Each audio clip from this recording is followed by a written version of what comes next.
Good morning. This is Myra Corello, and we are glad you are with us for another edition of 10KSB Talks. I am joined today by a couple of the 10KSB team, Adam Moosen and also Peter McNamara, and we are so glad that you are with us. If you're not familiar with 10KSB Talks, this is a production of the Delgado Community College 10KSB alumni. And it is actually a thought leadership series that is created by the alumni for the alumni. And so if you're joining us today as part of the alumni, thanks, and we love your continued support. If you're joining us because you just heard of the webinar, we are absolutely delighted that you're with us. And I will go ahead and share with you just a minute about the program itself in case you are a visitor to our program. We run 3 cohorts a year. We are very excited that we have just finished the fall cohort. We're getting ready to do acceptances for the spring. And if you have an interest in being a part of our summer cohort, which is May 21st through August 22nd, you can go to 10ksbapply.com to learn more information, or simply email us at 10ksb@dcc.edu, and we will be glad to send you not only that schedule, but also information on the program overall. It is fantastic. We have 700 graduates here in the New Orleans region that have been a part of this program. And today we are so thrilled to have Becky Gustafson with us to be looking at what we need to be thinking about at the end of the year and going forward into 2019, making sure that we're not only working on the business, but that the business and we and our key staff are actually building wealth, as well as making sure that the business is protected. So the format of today's session is we're going to have Becky present for about 30 minutes. And at the end of that, we will open it up for questions and answers. And what I would suggest is if you look on your monitoring piece, you will see that there is a questions place. And I and Peter and Adam will be monitoring that question log. So as Becky says something that is of interest that you want her to elaborate on, or if there's any specifics that you'd like to know more about, then please feel free to put the questions in that questions place. Also, if you need to reach out to us for any reason, we will be monitoring the chat function. So feel free, if you just need to send us back here in the program team a message, then we can certainly help you there as well. But without further ado, I want to introduce Becky to you. Becky is a graduate of our summer cohort, Becky cohort 20, I do believe. And she is the founder of Gustafson's Wealth Management, a part of the Northwestern Mutual brand. She and her team provide top quality financial plans to help her clients grow, protect, and successfully pass on their business in manners that best fit each one's specific needs.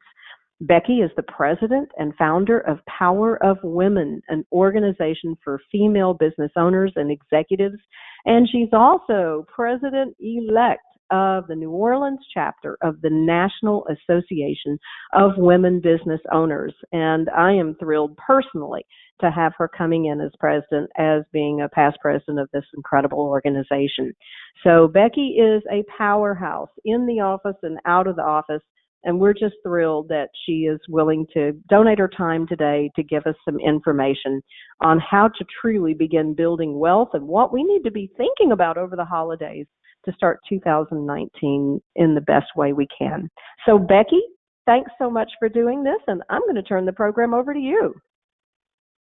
All right. Thank you, Myra, and thank you everybody so much for tuning in to this webinar.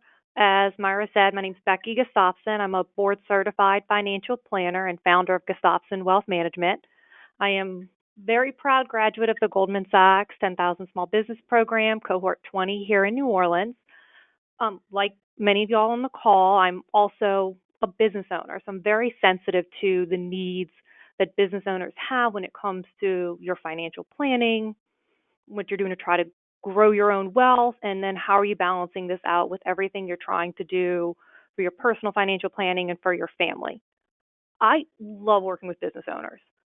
The stories y'all have are so fascinating, so interesting. I love hearing the journey of how did you get from where you were to where you are now. I love helping you map out where do you want to go in the future, and more importantly, helping you to create very unique and purposefully designed plans to help you to get there by eliminating any downfalls of risk that can happen in the meantime and helping you to grow your wealth in the most efficient manner possible going forward. So the purpose of our webinar today, like Myra was stating, is to go over key financial issues that many business owners have. What's keeping you up at night as a business owner? What's stressing you out? What do you just, maybe you're just tuning in because you're wondering what should you be doing? What are other business owners looking at in regards to their financial planning? Everything we're going to go over today is going to be a very broad overview, which when we start getting into everything might seem a little silly because it's still going to be a lot of information, but it's still a very broad overview of financial planning for business owners. If you have any form of questions or want more information on a personal level, wanting a better understanding of how does this apply to you, please feel free to reach out to me. My contact information is going to show up again at the end. So we're going to start by going through some common financial objectives that many business owners have.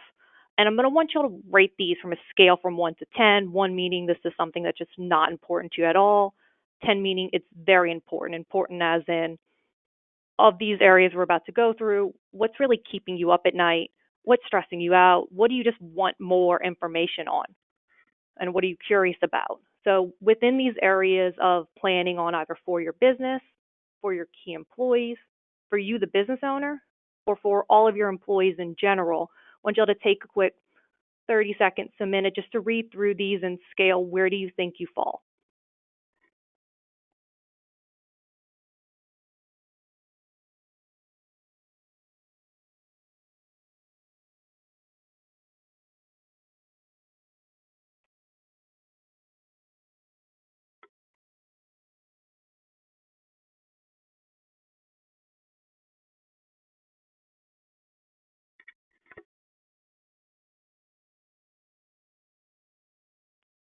Okay, as y'all were reading through these, you probably noticed some common themes and threads through all of these areas.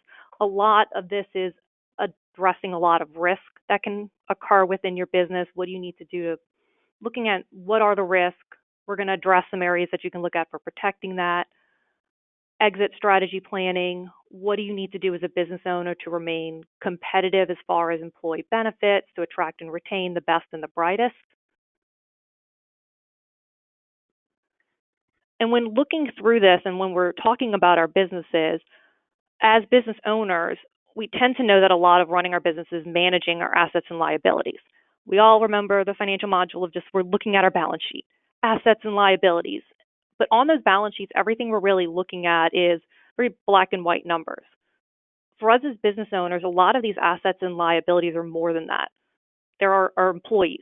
These are our human capital. This is probably some of the most crucial assets that we have. It's you as the business owner is a very, very important asset for the business. What are you doing to protect that? We're going to have a quick little fun with stats.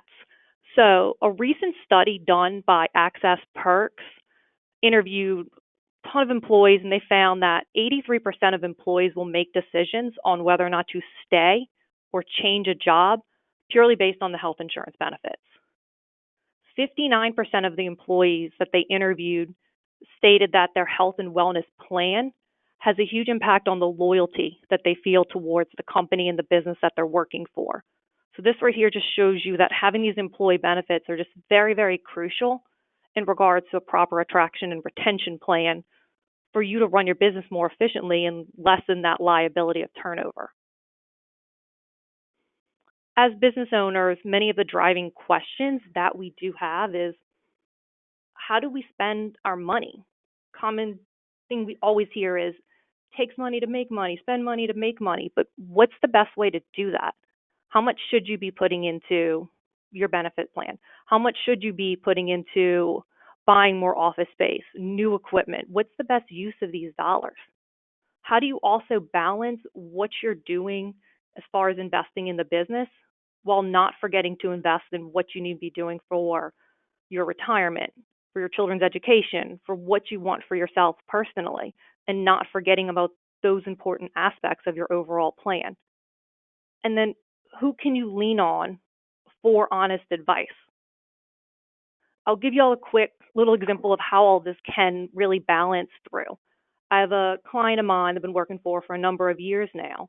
When we first started working together, he was just starting his hair salon, really was not very confident with finances and not knowing where to put money.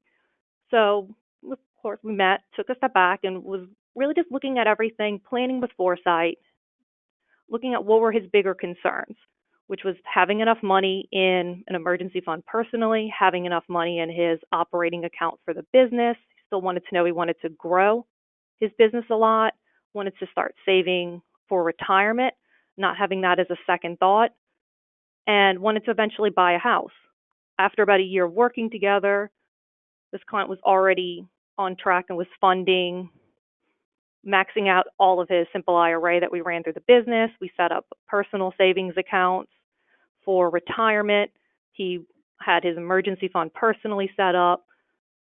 He was on track to completely save everything he needed to for the operating expenses of his business because he was so comfortable and aware of his cash flow and wasn't as scared anymore of just the roller coaster that comes along with running a business. He took the leap and doubled his space that he was in for his hair salon.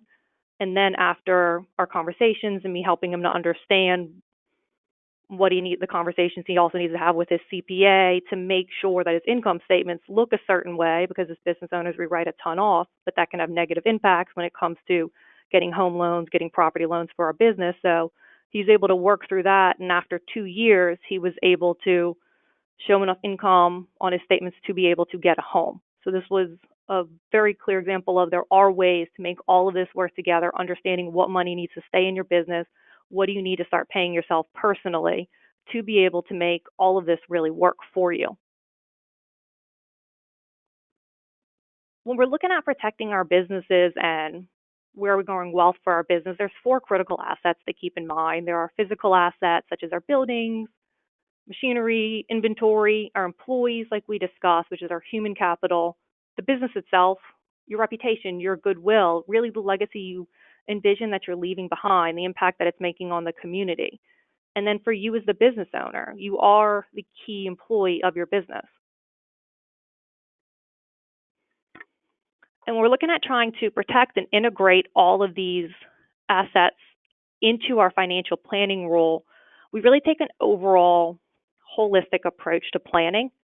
So it is looking at your business planning, integrated in with your exit planning, always addressing keeping that end in mind, and making sure that your personal financial planning is put into there as well, and that's not an afterthought.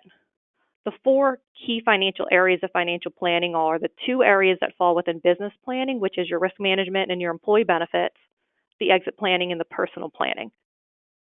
When I'm helping my clients to create financial plans, even though we do look at all times making sure that the big picture works together, we still need to stress test each individual piece to make sure that it is working very well for you.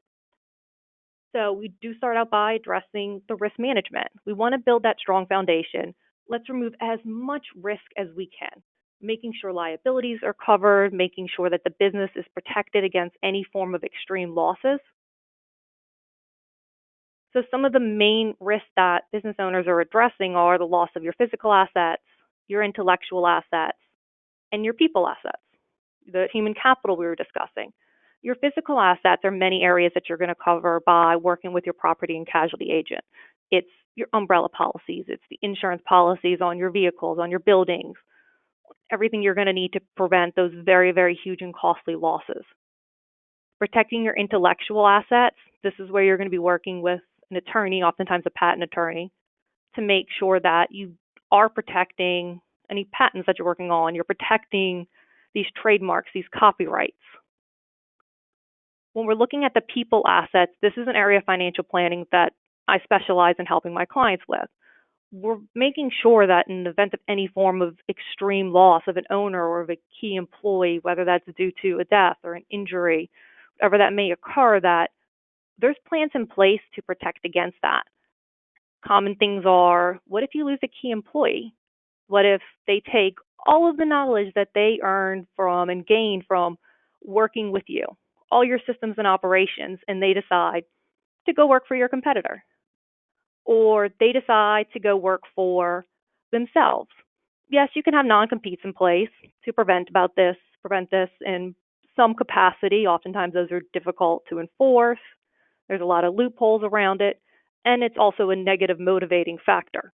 They're motivated out of fear, not because they're bought in to what you're trying to do. So there are different ways to prevent against that loss that we're going to go into outside of just a fear base. Another big risk is the loss of an owner, whether that's you run a business by yourself or you have multiple owners. Many of my clients will tell me, oh, well, we have a buy-sell agreement in place. We have an operating agreement. If something happens to us, if one of us passes away, we're fine. We have it written out. What many people don't realize, though, is that just because the plan for the buyout is in place and it's written into a legal document, it still needs to be funded with something. The money's just not going to manifest itself out of nowhere. Many businesses were not liquid enough to say, oh, there's two owners, I'm just going to take half the value out of the business to buy somebody out. The cash isn't actually there. So, for example, let's say Myra and I, we own a business together. Business is doing phenomenal. It's grown to be a $10 million business. And then I pass away because we live here in Louisiana underneath the laws here. Myra is now in business with my husband because we don't have a way to buy him out, or she doesn't have a way to buy him out. Where is she going to come up with $5 million to buy my husband out? If there's not a plan in place and it's not funded with something in order for her to have that money to buy him out, my wonderful husband can now come into the business. He can run the books, take care of anything he wants to. He's now a 50% owner. So some questions to ask yourself is your liability insurance up to date? How will you actually protect the business expenses if you, the owner, becomes disabled? How are you going to cover utilities and pay payroll? How would you pay yourself? And outside of the risk of key employees, actually the huge risk of them potentially leaving to go to a competitor or open their own business, there's also a huge risk of what if they actually pass away or become disabled. As we all know, just as we say it would take 3 to 5 people to replace us in our own business, once you have a very strong key employee, that same risk stands. The other aspect of business planning within this full integrated approach is your employee benefit planning. There's 2 basic categories of employee benefit planning. There's your planning for all your full-time employees. These are the plans that we most commonly think of when we're thinking of employee benefit planning. Your health insurance, the 401k, dental, vision, your short-term, long-term disability, the life insurance plans. Fantastic plans to have in place. These are plans, if you offer them to one, you offer them to everybody. Also huge because you're also implementing the plans for yourself. Another aspect of employee benefit planning that a lot of people are not aware of is that you are able to offer benefits to select key employees. These can be done, many business owners like implementing these plans oftentimes initially for themselves because it's another way for them to start to fund for their retirement, their exit plan, without having to offer and fund the plans on behalf of all employees. These plans are, I'm going to say they're really cool. I think they're really, really cool because the way you fund them is the money can stay within the business. So now we're improving that balance sheet. The balance sheet's looking better and better. There's more cash in the business. The money that you're funding into these plans, even though they're oftentimes intended for a future buyout or exit.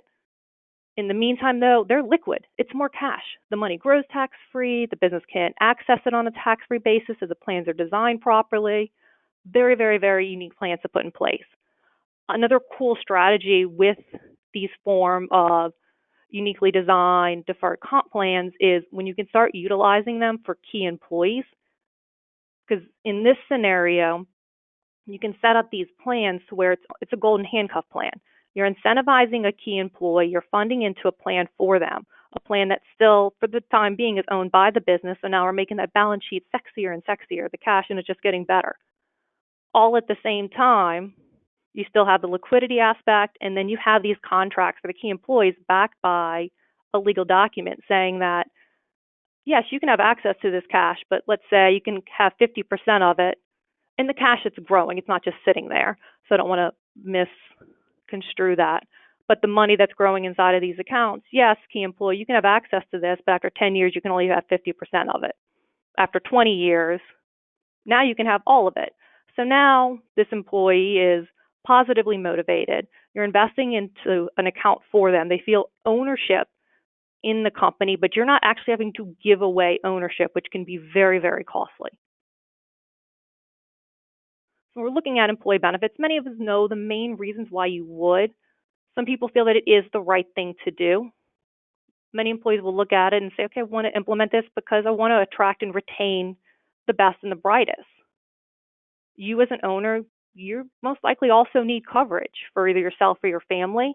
You want to remain a competitive employee, and after time, as your business grows and you become a bigger integral part of the community, your employees are going to expect it when they even start interviewing for you or working with you. The other area within this integrative approach to your overall plan is looking at your exit planning, making sure that you understand the value of your business. With many of my clients when we're working together, typically at around year 5, sometimes sooner, we'll start running business valuations, making sure that you understand what's growing in your business, what needs to be looking a certain way on a balance sheet, depending on what your exit strategy is going to be. When you're looking at exit planning, it's not because you're 5 or 10 years away from leaving the business. You start doing this initially. This is lifetime exit strategy planning. It's all the way through. You're beginning with the end in mind. And then your buy-sell strategies, as we were talking about earlier. It's not just enough to say you have the legal buy-sell agreement in place, but you actually need funding in place for these plans. So when you're addressing and thinking of your exit plan, not the after exit, not the you're on the beach and now you live on a sailboat and you're gone and the business is sold, there's some crucial steps before that. One is looking at what are your successor options? Who might buy out your business? Commonly, people look into family, leaving their business to family or children, potentially have another owner buy you out, sell to a third party, or just liquidate everything. And then addressing what are the triggers? What are the things that could cause you to want to transfer your business? It's not always voluntary. It's not always the retirement or the idea that you actually are exiting. A lot of times it's not voluntary. It is a death. It's a disability. So when you are addressing the exit planning, and a lot of this does tie into that buy-sell agreement and that operating agreement, they only have 3 listed here, but I educate my clients on the 4 Ds of a buy-sell agreement. So the areas you want to make sure you're planning for is the event of a death of an owner, disability of an owner, disinterest, which could be retirement or buying out an owner, and then divorce. Divorce is looking at you're in business with somebody, if you're in a community property state, for example, and somebody gets divorced and they don't have anything in a prenup or postnup stating that their spouse and now soon to be ex-spouse has no right to the business, then their spouse actually owns 25% of the business. And in the event of the divorce, that could completely ruin a business. I've sat around many conference tables with people after the fact when their CPAs and attorneys bring me in thinking I'm a miracle worker, but I can't do anything if they didn't have these plans set up prior to the horrible event occurring, and now their businesses are going under because they don't have 25% of the value of the business liquid. Looking at the most common succession option that people do look into, which is family succession for a business, there's a lot of risk associated with this, and this is why we're honing in on this one, because majority of businesses in the U.S. are passed down to other family members. And if you're looking into this as an option, it is It's absolutely crucial that you appropriately plan for this. So many people think that they're doing the best thing in the world by growing this amazing business and leaving it to their children, and they have the right heart and mind and thinking they're leaving this amazing legacy. But what they don't realize, if the planning's not done correctly, is their children may never talk again outside of a courtroom. It may demolish the entire livelihood of the employees that were currently there based upon what the children now want to do with the business when they take over. It just, a lot of bad could come from something that was meant to be very great, or it can end up being a great transition if it's done properly. The final piece, and a very, very crucial piece when you're looking at your overall personal financial plan and your overall integrated plan, is addressing your personal piece of it. You don't want running a business to be the most expensive MBA you could ever get because the business fails and you never saved a dime for yourself.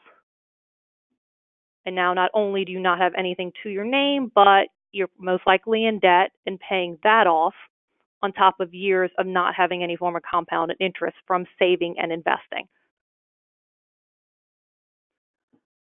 For many of my business owner clients that I work with, it's very difficult for them to separate the financial goals from the personal financial goals. It's so important for you to just remember, what is your why? What's fueling everything that you're doing? What's the reason why you're getting up and going into the business every single day? If your reason is because you don't really want to pull any kind of income, but you want to continue to provide benefits and pay other people lots of salaries, that's great. It may not end up getting you anywhere though afterwards. So keeping in mind, and it's not selfish to know that you're saving for your own retirement, you're funding, you're going on vacations with your family, you're doing all of these things and you're rewarding yourself for all the hard work that you are doing. And it's really, really important as business owners, because we are building a lot of our wealth is in our business. This is the money right here. This is your home run dollars, is everything that you're earning within your business, and this needs to fuel lots of other buckets of saving, your investment portfolio, if you have real estate, if you have any other place where you're saving money, what you're creating from your business needs to fuel these other areas for you. Your business can help to fund portions of your personal planning, such as setting up retirement accounts through the business, can help to fund your own personal retirement. But one thing that a lot of business owners think is, my whole retirement plan will be my business. I'm going to sell the business for millions and I'm set. A little bit more fun with statistics. Statistics show that in the U.S., the sale of someone's business only equates to about 2 to 3 years of their retirement income. So there's a really big need to make sure that you're saving beyond that point. Now, looking at everything, there's a lot of different areas when it comes to financial planning, and there's a very difficult, for some people, ability to differentiate between what's urgent and what's important, and what sort of planning should you be doing when. And some of that may depend on what stage you are for your business. At every single stage that you're going to be in, it's important to address every single area, still making sure you have the right liability insurance in place. You might be looking at employee benefit planning, even when you are a startup, if you have 3 or more employees, because it might be you and a spouse and just one other person, but now you need some form of benefits because you have a family. Still addressing the succession idea, and this is more just the concept of beginning with the end in mind, knowing what you're growing this to be, making sure that you're still thinking big. And then your personal planning. Do you have enough to actually protect everything that you have? If you left a corporate job to open up a business, did you just get rid of all of your life insurance and disability insurance, and now you have all this debt from starting a business? And do you have enough life insurance and other plans in place to protect your family if you die or become disabled? The growth phase. This is not a one-time phase, as we know. We're constantly going through the growth phase, constantly expanding. And when you're going through these expansions, you do have to stress test every area of your financial picture. Do you have enough liability coverages in place? Do you need to grow your employee benefit package? If you're becoming a bigger company, you may need to offer more to stay more competitive. Start having a bigger role in looking at the succession plan. The business grew. Do we need to update the buy-sell agreement? those documents need to be updated? Do the funding for those agreements need to change? And then does your personal planning keeping up with this? Many times when business owners start entering into the growth phase, they'll also start adjusting how they're paying themselves as opposed to just taking out pure distributions. They'll start putting some income as W-2 and start restructuring that, which can have an impact into the retirement plans that you can fund into. The maturity phase. This is when the business is on cruise control, and I hear that it's not a myth. It is a real thing. I've seen it. The business is growing. Business is a huge factor and an impact in the community. You're, of course, going to have to make sure that you have the right insurances in place to protect against the risk. Some insurances might need to be decreased because you might have a lot less debt in place. Because you're a bigger and more mature business, people are going to expect better benefits. The succession planning is now becoming more real. You're closer to the end game. You might be 10, 15 years away from exiting and starting to get those plans lined up. And then making sure that your personal planning is balanced with that. This is factoring in estate planning as well. And now the actual transfer. A lot goes into this transfer of the business, making sure the risk is transferred properly. For employee benefits, if you're selling your business to a third party, making sure that your employees are going to be able to maintain the same level of benefits and they aren't going to be in a position where those are dramatically reduced, which could have a huge impact on their family and their personal planning. You're implementing this full exit and strategy plan, so you do need to make sure how is this playing a role for your personal planning. This could be a portion of your retirement. This could be a huge issue with your estate planning. How does all of this work together? So because this is a lot of information, and like I said in the beginning, we're looking at everything from very much so the 50,000 point view of everything, it is important to work with a business advisor that's going to be able to challenge you, that's going to know the technical aspects of these areas of planning to be able to help you to get where you need to go. The majority of the people that I work with, when I started working with them, and some of them still do, they say they have a financial advisor, they have someone they're working with, but they don't have anybody that knows the insides of the business planning aspect of it, the technicalities of how that works. How does that impact their taxation now and going through and even through the end whenever they're taking the money out of their business? How does all of this play together? There is no one size fits all for any business owner. That's why it's so important to have a plan that's very uniquely and purposely designed for you. And then it's also very important that all of your advisors are working on your behalf and they're able to collaborate together. Majority of business owners have a team of advisors. They have their accountant or bookkeeper and a CPA. They'll have an attorney and a banker and their actual financial advisor. So to review a few points before we go into a little bit of Q&A, some questions you might want to ask yourself and just to think about as far as how does this play a role in your overall financial planning picture is, at what stage of your business development are you? Are you monitoring all of these key financial areas at every single stage? And if you're not, are you working with an advisor that's going to be monitoring these on your behalf?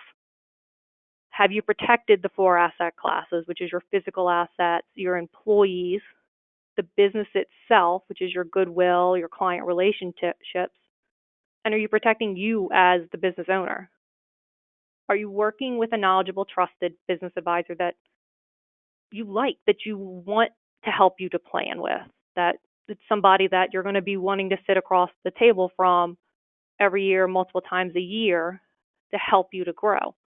And do you have access to a full network of specialists that are working together on your behalf? So now I'm going to open it up and actually turn it back over to Myra to help facilitate the questions and answers. And also there's my contact information and email if anybody wants to follow up and continue a dialogue on your overall financial planning and how is this impacting you as a business owner. Well, Becky, first and foremost, thank you beyond words for doing this. As you all can see, My pleasure. the thing that I find that is so remarkable about doing this is that you are taking an integrative approach to wealth management and risk management in a way that I don't think many of us have really experienced. And that was the reason why I was so interested in having you to share this with us. I don't think I feel like as business owners we feel like we have to go from one silo to the next to the next to the next, and that we don't always get the same message, and sometimes even conflicting messages. And so this has been really good to see it all brought together in a very holistic way. I'll encourage those of you on the line, if you have some specific questions, please feel free to type them in because we want to go ahead and grab her expertise while we have it. And a question that I have is, if you look at this entire thing, and especially if we're looking at our year coming to an end, and we're really trying to make resolutions of what we can do better in the upcoming year, what are the areas that you find that we are the most vulnerable for overlooking, for overestimating or underestimating, for you know, where do you see, if we go back to that assessment, what are the ones that you think are the absolute most common areas of neglect? Most common area of neglect that I see is one, people not actually funding or even having a buy-seller operating agreement. It's a huge, huge risk, and one of, I Yes. mean, a death of an owner is a very large reason why businesses fail. So not having that mapped out, not having those conversations is very, very important to look at. And then secondly, thinking that, like, a huge, huge downfall that I see for business owners is just thinking that the business is it. The business is their entire wealth and it's going to fuel everything for them. Yes, it's fueling what's going to where you're going to save now, but it can't be your only source of wealth. You can't have all of your eggs in the one big business basket. You have to diversify and you have to create these other buckets for you, because as business owners, we're not going to be creating all these little side hustles to have these multiple income streams. Our business will be our only income stream, but it doesn't have to be our only source of wealth. You need to start to put yourself in a position to have your money work for you, to start investing and start strategically designing other plans where your money that you are growing right now, the money you're earning right now, can work for you long term. I think that you're absolutely on track on that. I don't think that we spend enough time thinking about that issue. And the other piece that you bring up is key employees. We really don't, even in the 10KSB program, we don't talk a lot about, what do you do to structure a compensation that allows someone to continue to grow into the business in some form, to have that kind of continuity. And I think that you bring up some really important issues here. Um, in terms of what can people do over these next couple of weeks when we are in that kind of reflection and planning mode, what do you suggest would be the top three steps? Should they go back and take this assessment and begin thinking about it? What do you really suggest would be the top three steps for what they can do before coming back in January? I think one, identifying, like really honestly identifying what stage you are at as a business owner. And it's easy just to say, oh, it might be this one, but really thinking, okay, I really think I'm in growth, or am I past that point? Looking at that assessment and having an honest, like true gut check moment of, do I really have this covered? Yeah, we set those plans up at some point, but when is it really covering everything? And truly being honest and taking an inventory of the plans that you have as you're going through that checklist, and that really that scaling of where do you think you would fall. And then second, sit down and, even if it's just daydreaming, truly start thinking about what your exit plan would be. Realistically, what would that be? Not just thinking the I sold my business and now like I'm living with a cabana boy down in Tahiti. Like truly, what is the real exit? How is that going to impact your family? How is that going to impact you? How is that going to impact your employees? What would that truly look like?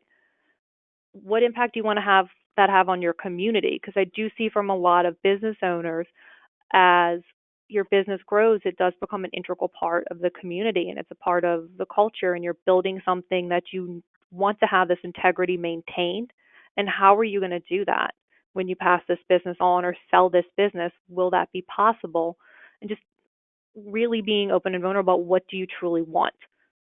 And those are just three big steps to start looking into, which, as far as by the end of the year, as you start going into 2019 and going into 2019, start working on having these areas covered and start planning towards that exit and getting those plans in place now while you're still growing, and just tweaking them over the years is far easier than when you're at the finish line now trying to do everything. Well, and I think you bring up just such a great point, and that's talking about it, because when we're talking over the holidays, there is downtime, and you are with key people and loved ones who could be, even if they're not directly impacted, they could be outstanding sounding boards. And a lot of times when we are talking about something that is this personal to us, being able to talk it through, it's amazing sometimes what comes out of your mouth that you're not even aware of. And then the other piece that you talk about when it comes to succession, one of the things that I have seen is that there's sometimes very delicate circumstances involved, and having that third party professional who can come in and really be the one to give that entire set of stakeholders a very objective opinion, so that it isn't necessarily coming from the prime stakeholder. So at least when everybody is hearing it from a third party opinion, the ability to come to fair decisions really can have impact. But we are just so delighted that you have been with us to do this today. And we have recorded this because we do realize that timing was tough. And so if you know of some folks that are interested, we are happy to be able to provide a recording of that. Just simply email us at 10ksb@dcc.edu. And this is my last 10KSB Talks to host. From here on out, you'll be hearing a lot more from Adam and possibly Patrice Smith Williams as well. And so we look forward to another exciting year of them. And for now, I just want, let's see, we do have one question, so let me grab that one right quick. Oh, it was Kathy who said thank you. So you've gotten some beautiful feedback, and You're welcome, we are Kathy. just delighted that you have given us this information. And again, we will go ahead and send this out so that you've got the link. You've given us so much here that I'm sure people would love to replay it. But thank you so much for being a part of this, and I hope all of you have a wonderful holiday. Take care.